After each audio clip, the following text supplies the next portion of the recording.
Hello students, welcome to CSIR square.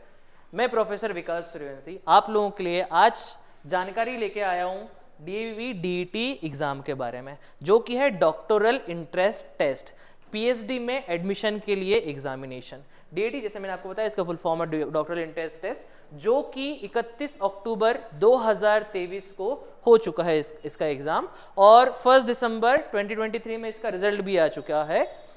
तो total 2700 बच्चों ने पार्टिसिपेट किया था DVDET एग्जाम में, और जिसमें से 800 बच्चे पास हुए हैं अलग अलग डिसिप्लिन में, मैनेजमेंट, कॉमर्स, हिस्ट्री और बायोलॉजी, BSc सब मिला के जो है 800 बच्चे इसमें पास हुए हैं। जो बच्चे पास हुए हैं इस एग्जाम में, अब वो आगे क्या प्रोसेस फॉलो करे, आगे क्या करे। अधिकतर बच्चों की समस्या यही होती है कि हमने DET के एग्जाम तो पास कर लिए, लेकिन उसकी हमें प्रोसेस पता नहीं होती आगे की। तो इसके जब हम प्रोसेस की बात करें, तो जब आपका DET एग्जाम क्लियर हो जाता है, उसके बाद में आपकी एक होती है RAC कमिटी के सामने इंटरव्यू। RAC होता है रिसर्च एडवाइजरी कमेटी, जहां पे आपको एक रिसर्च प्रपोजल बना के लेके जाना पड़ेगा, जिसमें आपका टेंटेटिव टॉपिक रहता है जिसके ऊपर आप स्टडी करना चाहते हो, रिसर्च करना चाहते हो।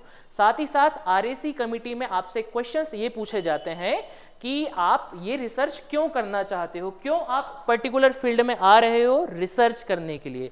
साथ ही साथ रिसर्च प्रपोजल जो रहता है वो शुरुआत में आपका लेमन भी हो सकता है, आप अपने हिसाब से टॉपिक के अकॉर्डिंग उसकी जानकारी के साथ में प्रपोजल बना के ले जा सकते हैं। RAC जिसे हम कहते हैं रिसर्च एडवाइजरी कमेटी, जिसके सामने आपका काइंड ऑफ इंटरव्यू होता है, ठीक है ना। अधिकतर जानकारी के लिए इसकी, और अगर आपको जानकारी चाहिए तो मैंने यहाँ पे स्लाइड में लिंक दे रखा है, इस लिंक से जाके आप RAC की गाइडलाइंस पढ़ सकते हो, क्या क्या गाइडलाइंस है। जब आपका RAC हो जाता है, आपने रिसर्च एडवाइजरी कमेटी के सामने इंटरव्यू दे दिया है, आपका रिसर्च प्रपोजल एक्सेप्ट हो गया है, उसके बाद में होगा कोर्स वर्क की तैयारी कराया जाता है। कोर्स वर्क की तैयारी कराने के पहले कोर्स वर्क जो होता है 6 महीने का ट्रेनिंग प्रोग्राम होता है, जिसमें आपको ये बताया जाता है कि रिसर्च किस तरीके से की जाती है, जिसमें आपके जितने भी सब्जेक्ट्स रहते हैं रिसर्च के, उनकी क्लासेस लगती है, ठीक है। वो क्लासेस आपकी ऑफलाइन रहेगी, DAV में रहेगी, आपके डिपार्टमेंट के हिसाब से वो क्लासेस रहेगी, जिस भी फील्ड में है। जैसे हम बात करें कॉमर्स की, तो कॉमर्स की क्लासेस जो लगती है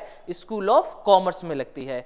हम बात करें मैनेजमेंट की, तो मैनेजमेंट की क्लासेस लगती है IMS में लगती है। अलग अलग डिसिप्लिन की क्लासेस उनके रिस्पेक्टिवली डिपार्टमेंट्स में लगती है।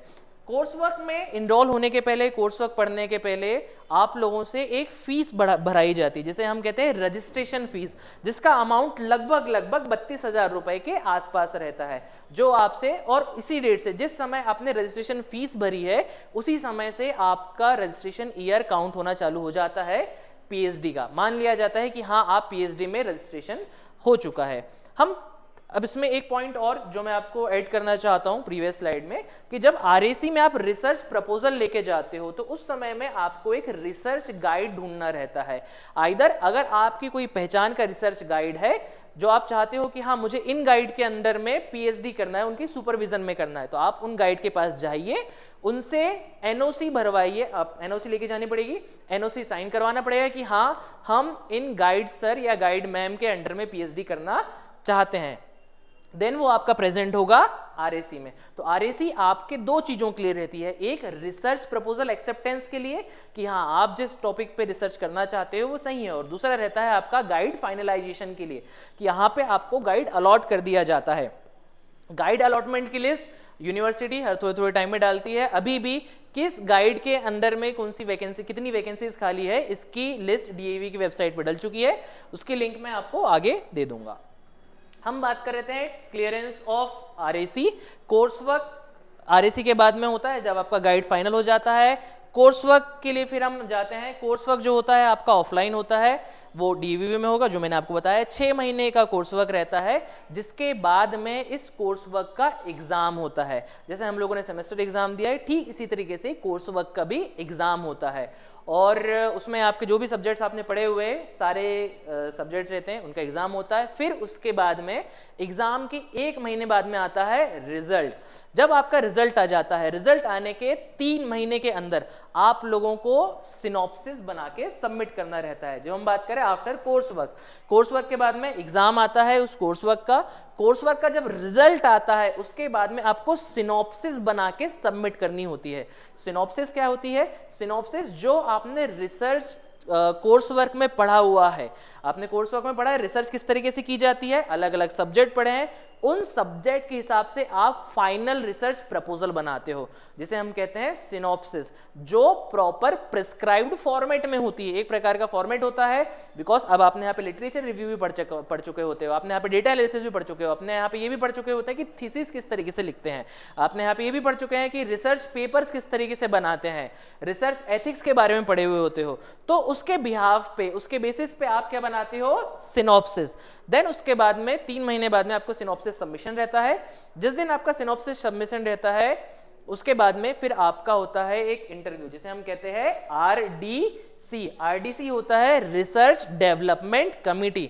रिसर्च डेवलपमेंट कमिटी के सामने आपकी सिनॉप्सिस जाते हैं, उस समय आपका टॉपिक फाइनलाइज होता है। अगर रिसर्च डेवलपमेंट कमिटी को आपका टॉपिक अच्छा लगा है तो फिर वो उस टॉपिक को फाइनलाइज कर देंगे, अन्यथा या फिर उसमें कुछ चेंज करके वो टॉपिक आपको दे देंगे कि आप हाँ इस टॉपिक के अलावा दूसरा टॉपिक जो वो सजेस्ट करेंगे उस पे आपको रिसर्च करनी रहेगी। आपकी आरडीसी होगी, आरडीसी में आपका फाइनल सिनॉप्सिस सबमिट हो गई और आपका टॉपिक फाइनलाइज हो गया। फिर आप आपके गाइड के साथ में मिलके आप जो आगे की जर्नी है आपकी पीएचडी की वो स्टार्ट कर सकते हो।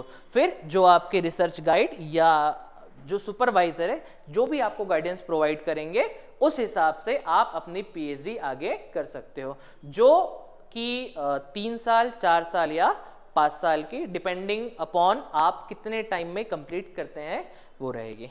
ठीक है, इसके अलावा पीएचडी में हम क्या करते हैं आगे और क्या क्या करना रहता है उसके लिए हम अगले वीडियो में बात करेंगे। ये था डीएवीवी डीटी के बारे में एक छोटा सा वीडियो।